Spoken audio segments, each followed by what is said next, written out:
Satu kali kamu punya hubungan atau menghubungkan diri dengan roh atau kuasa kegelapan, maka kamu akan dikenal seumur hidup kamu. Gambar ini hanya hiasan dan ini kisah nyata, teman-teman. Sekali lagi, tidak ada di sini yang melebih-lebihkan, semua karena kebaikan Tuhan, dan kisah ini bukan untuk memanipulatif siapapun. Teman-teman semuanya, kita di dalam Tuhan, sekalipun kita mungkin udah merasa bahwa kita sudah dalam Tuhan, percayalah bahwa roh atau kuasa kegelapan masih tetap ingat siapa kamu, apalagi ketika kamu pernah berhubungan atau punya komunikasi dengan mereka. Nah, beberapa waktu itu kami pergi jalan-jalan ke satu tempat, di mana tempat itu memang dulunya saya itu pernah membaca mantra gitu. Jadi minta berkat, minta harta, minta kekayaan, sama seperti yang orang-orang lakukan gitu, teman-teman.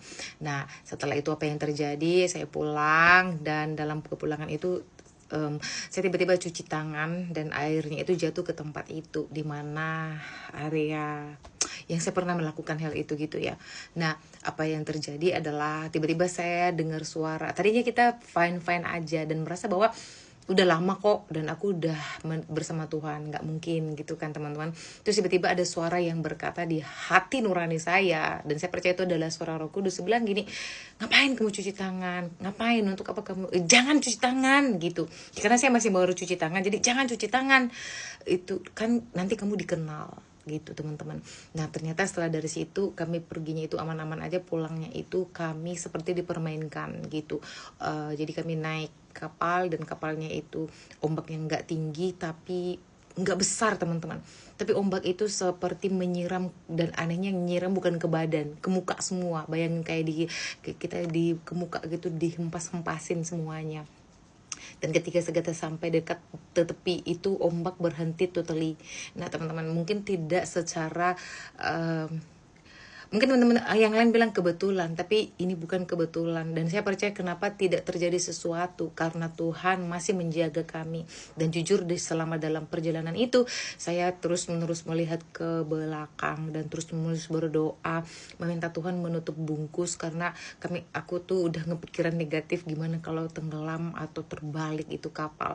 Dan puji Tuhan kami tidak mengalami apapun, dan semua dalam kendali Tuhan. Jadi teman-teman, sekali lagi ya, jangan pernah bangun sesuatu yang kamu tidak akan pernah bisa memahami konsekuensinya. Oke, apalagi yang namanya dunia roh. Sekecil apapun mantra yang pernah kamu rapalkan, mungkin bagi saya ya pada waktu itu mantra yang kecil aja gitu, tapi tetap aja dikenal teman-teman, tetap aja kamu dikenal oleh mereka.